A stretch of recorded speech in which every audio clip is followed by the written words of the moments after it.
여러분 레퍼런스 좀 정리하는 거 얘기를 할까 하는데요. 그냥 그 추상적으로 얘기하는 건 의미가 없을 것 같고 재미가 없을 것 같고 지금 저의 당면한 과제와 관련해서 얘기를 하도록 하겠습니다. 그러니까 제가 도스토옙스키의 죽음의 집의 기록을 가지고 이제 논문을 쓰려고 하는데 근데 이제 그 작품 같은 경우에는 뭐 죄와벌이나 이런 거하고는 사실 비교가 안 되는 거예요. 안 좋은 의미로요. 그럼 이제 작품 하나만 가지고서 논문을 쓴다.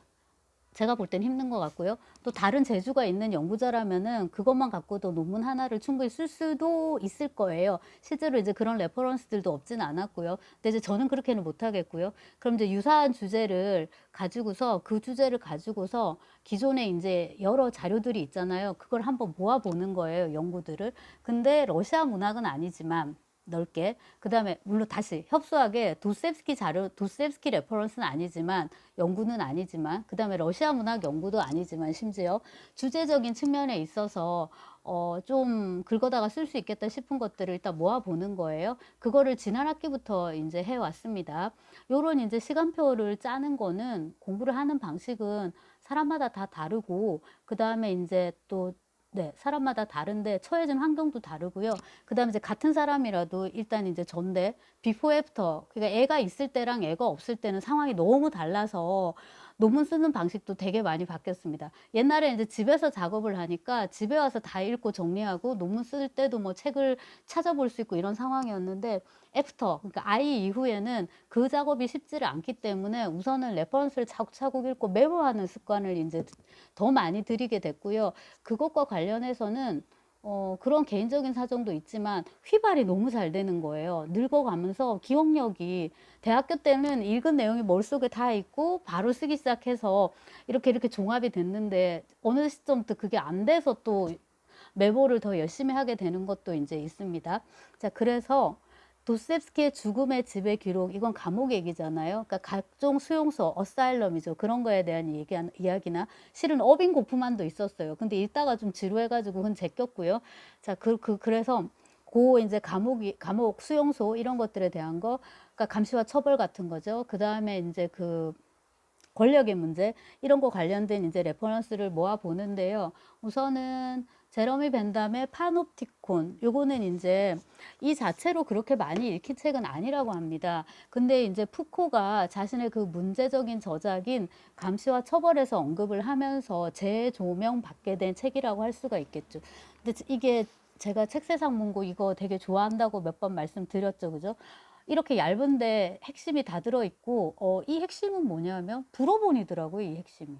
그러니까 제러미 벤담은 당연히 영국 사람이에요. 영국 사람이고 법률가고요. 그 실무적인 그런 법행정이라고 해야 되나 그런 걸 이제 했던 사람인지라 이 책을 읽고 되게 놀랐는데 이게 되게 얇은 팜플렛 느낌을 주는데 프랑스어로 이제 번역이 되어 있는 거고 그 정도로 보편적으로 읽힌다는 걸 보여주고요. 그거를 가지고 이제 번역을 하셨는데 읽는 독자 입장에서는요. 뭐 그런 판본 이런 걸 떠나서 일단 내용에 집중했을 때 놀라운 것이 벤덤의 그 실제 행정가적인 면모가 너무 드러나서 그러니까 철학, 사상 이런 쪽이라기보다는 이러이러한 어떤 철학적인 토대, 사상적인 토대에서 우리가 이거를 구체적으로 어떻게 사회에서 실현할 것인가라는 문제인 거예요. 그러니까 죄인들이 있을 때 죄수들이 사람을 왜 죄를 짓지? 어떻게 벌을 해줘야 되지? 이런 철학적인 문제가 아니에요. 근데 죄와 벌 우리가 읽으면 그 다음에 죽음의 집의 기록 그 도스토옙스키 소설의 그 문제는 더 많이 나오고요. 자, 이거는 일단 이제 죄인들이 있어요. 범죄자들이 그들을 우리가 이제 가둘 거잖아요. 감금을 할 거예요. 그들을 인스펙션 어떻게 이제 감독할 것인가 하는데 질서를 세우고 보존하기 위한 유일한 원리로서 새로운 감시 방법을 이제 도입을 하는데요. 이건 뭐냐면요. 감각보다는 상상력을 자극을 하는 거예요. 그래서 그 감시 시스템 안에서는 어, 한 사람이 있거든요. 이 한 사람이 어딘가에 있어요. 반드시 저기 어딘가에 있어요.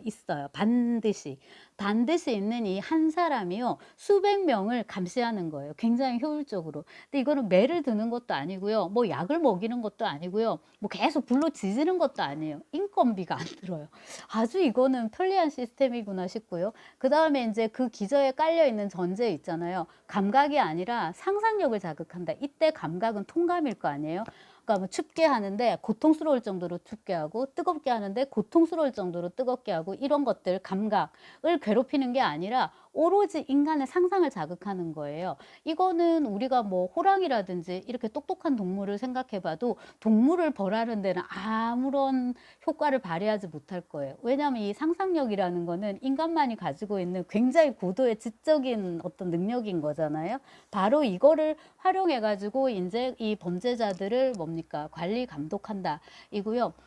이 감옥의 본질적인 장점을 한 단어로 표현하기 위해서 진행되는 모든 것을 한눈에 파악할 수 있는 능력을 의미하는 판옵티콘 이런 단어를 씁니다. 판옵티콘, 옵트가 보다는 거잖아요. 판은 이제 범 이런 뜻이고 그렇게 이제 이름을 붙이고요. 이거에 이제 제일 좋은 점은 뭐냐면은 감각이 아니라 상상에 이제 호소하는 것이라서 아예 나쁜 짓을 할 가능성을 의욕 자체를 원천적으로 그냥 차단해 버려요.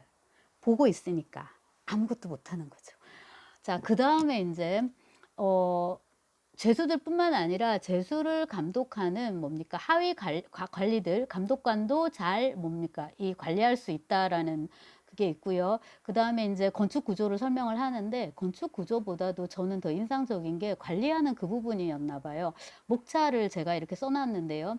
계약에 의한 관리와 신뢰에 의한 관리의 비교. 성별 어떻게 격리할지, 범죄 등급과 무리별 격리, 그게 이 종류를 나눠야 되잖아요. 그걸 이제 그럼 등급도 매겨야 되고, 그런 것들. 노동은 어떻게 시킬 건지, 식사는 어떻게 조절할 건지, 의복, 청결과 건강, 이것도 참 중요하죠. 그죠? 위생의 문제나 이런 거. 그 다음에 교육. 교육 어떻게 시킬지, 일요일 시간 어떻게 활용할지, 때론 징벌도 있습니다. 징벌. 그 다음에 석방된 수감자들을 위한 준비, 또 새롭고 간단한 뭐 건축 아이디어 해서 굉장히 구체적이고 실무적이라는 거.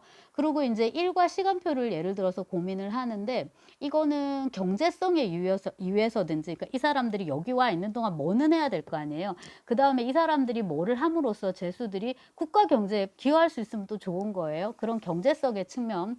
그 다음에 우리가 흔히 말하는 인간 존엄권이죠. 이 정의라든지 인간성의 원리 이런 것들을 이제 우리가 고려를 해가지고 이 사람들의 현재 운명을 완화하기 위해서 그 다음 이제 노동의 결실을 통해서 그들이 나중에 사회에 나갈 거 아니에요. 살아갈 수 있는 수단을 제공해야 되잖아요. 그런 것까지 다 고려해서 일과를 짜야 된다. 그러니까 뭐 벽돌을 어떻게 한다든지 그 도스토옙스키 소설에서는 우리 감옥에서는 뭐 하나요? 뭐 미용 기술 이런 거 가르치나요? 그 다음에 열쇠 기술 이런 거 가르치나요? 이런 것들이 이제 하잖아요. 나가서 이제 자립을 해야 되니까. 그리고 이제 그 쇼생크 탈출 보니까는 나간 경우에 죄수가 이제 탈옥이 아니고 추록이죠. 추록한 경우에 그 사람이 이제 밥을 먹고 살아야 되잖아요. 노동을 통해서. 그래서 일자리를 알선해 주는 식으로 이제 하는 거죠. 그러니까 모건 프리먼에게도 그 일자리가 있는 거죠. 근데 그 전직 죄수는 거기서 일을 하다가 자살을 한 걸로 나오잖아요. 그 영화에서.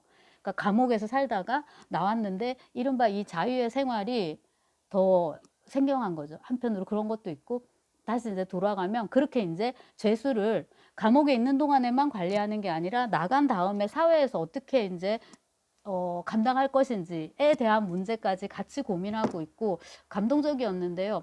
어린아이들요.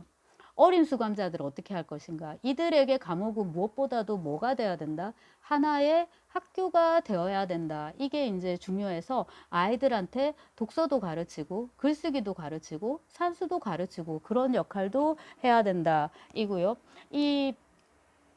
누굽니까, 이 사람? 지금 벤덤을 도스토옙스키 연구자들은 그 죄와벌에서 공리주의 비판할 때 있잖아요. 그거와 관련해서 먼저 이름을 알게 되거든요. 그래서 뭔가 벤담을 좀 약간 쉽이 보는 경향이 있어요. 굉장히 사실 그러면 안 되는데.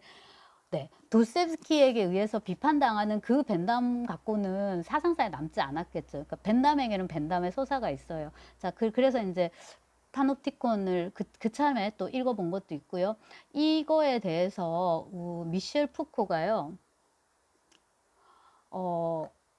권력과 공간이라는 책에서 이 책입니다. 이 책에서 요게 이제 18세기 말 출간할 땐 거의 알려지지 않은 거였는데 이제 이 말하자면 푸코가 재발견한 책이다라고 제가 말씀드렸잖아요. 거의 좀 과장 좀 보태면. 근데 여기서 이제 그 벤담이 이룩한 일종의 쾌거랄까? 그거는 지하 독방의 원리를 뒤집어서 지상 고층 탑 건물 형태의 감옥을 만든다라는 이 어마어마한 상상력인데 이게 행정적으로 한 거잖아요. 지금 그렇게 하고 있는 거잖아요. 그래서 이제 그 어떤 벤담의 어떤 천재적인 직관, 그 다음에 이제 실무자로서, 위정자로서 어떤 타고난 감각 같은 거, 그런 걸 이제 느낄 수가 있고요. 푸코의 말을 인용을 해보면, 이 책은 그 뒷부분은 대담입니다, 대담. 환한 빛과 감시자의 시선은 어둠에서보다 수감자를 더 잘 포착해낼 수 있다는 것이지요. 벤담은 그의 시각적 방식 그 자체가 권력을 쉽고 효과적으로 행사하기 위한 위대한 핵심이라고 믿었고, 이런 말들이 나옵니다. 그러니까 되게 아이러니인데, 옛날에는 이제 이건 푸코 얘기가 돼버리네요. 옛날에 감옥이라는 거는 잠시 있는 곳이에요. 벌 받기 전에 막 뭐 찢기고 뭐 찢어지고 하기 전에 잠시 있는 곳이었는데, 어느 시점부터 그게 이제 고전주의 시대인가요? 그때부터 해서 이제 대감금, 대감호가 시작이 되고 근대로 오면서 감옥이라는 게 전형적인 징벌 시스템이 된 거예요. 잠시 머무르는 곳이 아니라 여기 그냥 아주 박혀 있는 거죠. 그래서 신체 자유를 일정 기간, 뭐 4년, 5년, 10년, 종신형 이렇게 상당 기간까지 박탈당하는 이제 그런 식으로 우리가 지금 발전해 온 거잖아요. 그렇다면 여기 있는 죄수들을 어떻게 관리할 건가가 되게 큰 문제인데 중세 고대 지하 감옥을 생각을 해보면 어둠을 통해서 이들을 통제한 거잖아요. 근데 근대로 오면서 빛을 통해서 통제를 한다는 거, 밝을 때 통제가 더 잘 된다는 거 굉장히 인상적이고,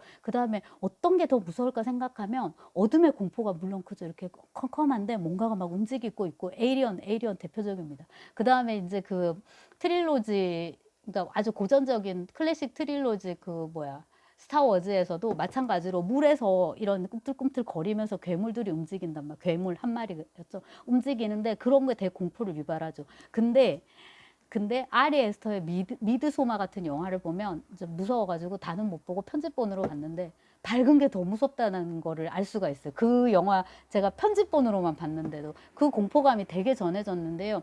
한편으로 빛이 어둠보다 더 큰 공포를 야기할 수 있다. 또한 마찬가지로 빛을 통해서 통제하는 것보다 어둠을 통해서 통제하는 것이 더 효율적일 수 있고, 여기서 이제 핵심은 뭐냐면 눈이죠, 눈. 눈이 가지고 있는, 본다라는 것이 가지고 있는 권력이에요. 보는 사람은 권력의 주체인 거고요. 보험을 당하는 사람은 권력의 객체가 되는 거예요. 본다는 것 자체가 권력이고요. 그 다음에 내가 지금 보여지고 있다라는 것 때문에 억지력을 가질 수가 있어요. 다시. 저 죄수로 하여금 네가 지금 나한테 보여지고 있다, 감시당하고 있다라는 아까 그 말한 상상력을 이제 계속 주입시킴으로 해서 이 통치자 입장에서는, 관리자 입장에서는 그들에 대한 어떤 억지력을 이제 가질 수 있다는 거죠. 그런 것들이 되게 이제 잘 표현이 되고, 푸코가 이제 이 책에서 이야기하는 것도 그거고요. 여기서만 얘기하는 게 아니라 그 이제 감시와 처벌에서도 파놉티콘에 대해서 이제 말을 많이 하는데, 감시와 처벌의 3부 규율이라는 제목이 붙어 있는데요. 그 중에 이제 3장이 파놉티콘에 대한 것입니다. 근데 제가 지금 말씀드린 이제 이런 것들 얘기를 쭉 하고요. 네, 그 동물원 얘기를 하더라고요. 그거를 이제 동물원은 동물원 가도 웃으면 안 되겠죠. 네, 파놉티콘은 동물이 아니라 죄수들을, 사람을 가둬둡니다. 근데 뭐 잘못했으니까 또 한편으로는 이제 그럴 수 있는 거고요. 요 푸코의 감시와 처벌을 이제 다시 더 얘기를 하겠지만은 이 뭡니까 판옵티콘을 이제 사용함으로 해서 이러저러한 효과를 누릴 수 있다. 네, 그렇고요.